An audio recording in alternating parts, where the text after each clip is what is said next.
Assalamualaikum warahmatullahi wabarakatuh.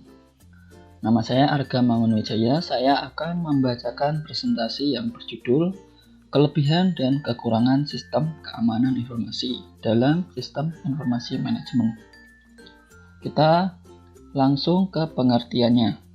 Keamanan informasi adalah manajemen keamanan informasi menjadi penting diterapkan agar informasi yang beredar di perusahaan dapat dikelola dengan benar, sehingga perusahaan dapat mengambil keputusan berdasarkan informasi yang ada dengan benar pula, dalam rangka memberikan layanan yang terbaik kepada pelanggan. Oke, kita langsung ke kelebihan sistem keamanan informasi. Saya di sini mengambil 3 poin. Poin yang pertama yaitu untuk melindungi data dan informasi dari penyingkapan orang-orang yang tidak berhak. Inti utama dari aspek kerahasiaan adalah usaha untuk menjaga informasi dari orang-orang yang tidak berhak mengakses.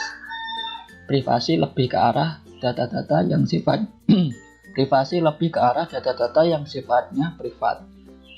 Serangan terhadap aspek privasi, misalnya usaha untuk melakukan penyadapan. Usaha-usaha yang dapat dilakukan untuk meningkatkan privasi adalah dengan menggunakan teknologi kriptografi. Kriptografi adalah ilmu yang mempelajari teknik-teknik matematika yang berhubungan dengan aspek keamanan informasi seperti keabsahan, integritas data, serta autentikasi data.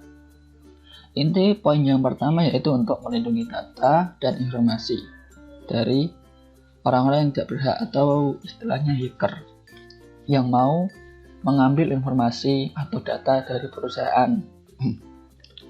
Dan poin yang kedua yaitu ketersediaan.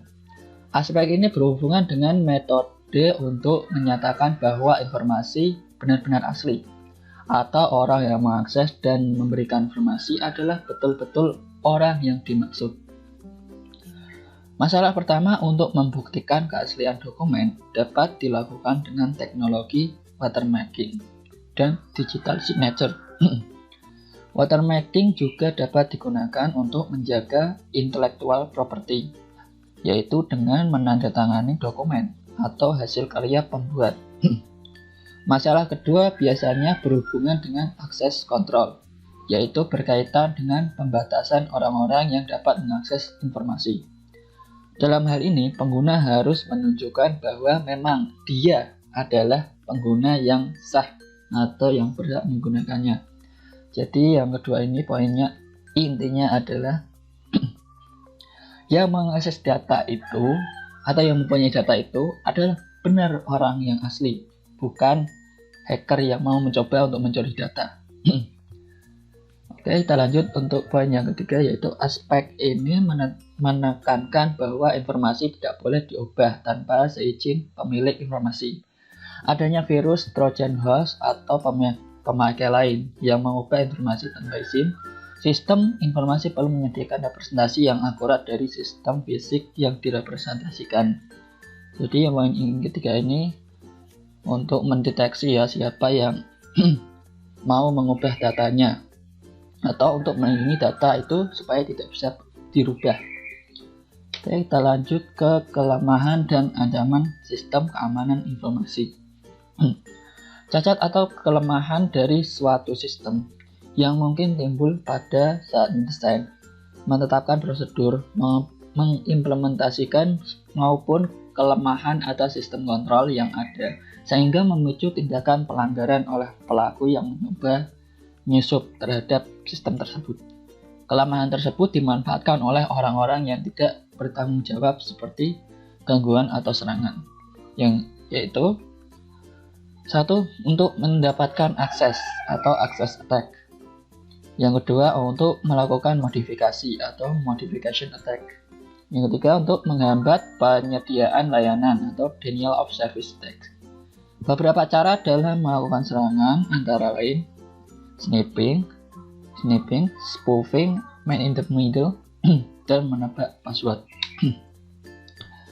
Dengan mengetahui ancaman dan kelemahan pada sistem informasi, terdapat beberapa kriteria yang perlu diperhatikan dalam masalah keamanan sistem informasi yang dikenal dengan 10 domain, yaitu 1. Akses kontrol sistem yang digunakan.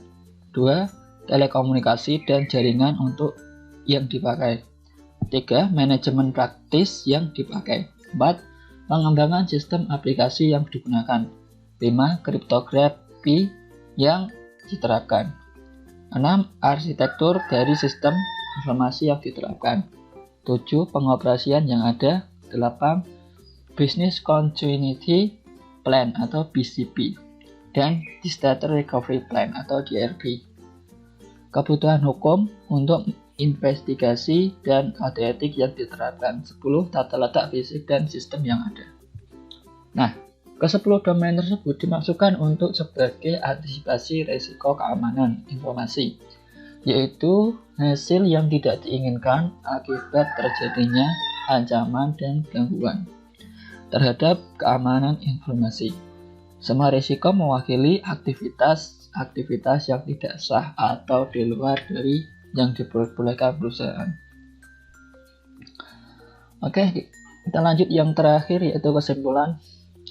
Pada era global seperti sekarang ini, keamanan sistem informasi menjadi suatu keharusan untuk lebih diperhatikan, terutama yang berbasis internet. Karena jaringan internet yang sifatnya publik dan global pada dasarnya tidak aman. Pada saat data terkirim dari suatu komputer ke komputer yang lain di dalam internet, data itu akan melewati sejumlah komputer yang lain, yang seperti akan memberi kesempatan pada user tersebut untuk mengambil alih atau mengambil alih satu atau beberapa komputer, kecuali suatu komputer terkunci di dalam suatu ruangan yang punya akses terbatas dan komputer tersebut tidak terhubung keluar dari ruangan itu, maka komputer tersebut dipastikan akan aman dari ancaman virus atau hacker dan lainnya. Jadi intinya komputer yang memiliki akses jaringan internet, sebaiknya komputer itu diberi keamanan ganda supaya data dari komputer tersebut tidak bisa diambil alih oleh atau pihak-pihak yang tidak bertanggung jawab, seperti misalnya hacker-hacker.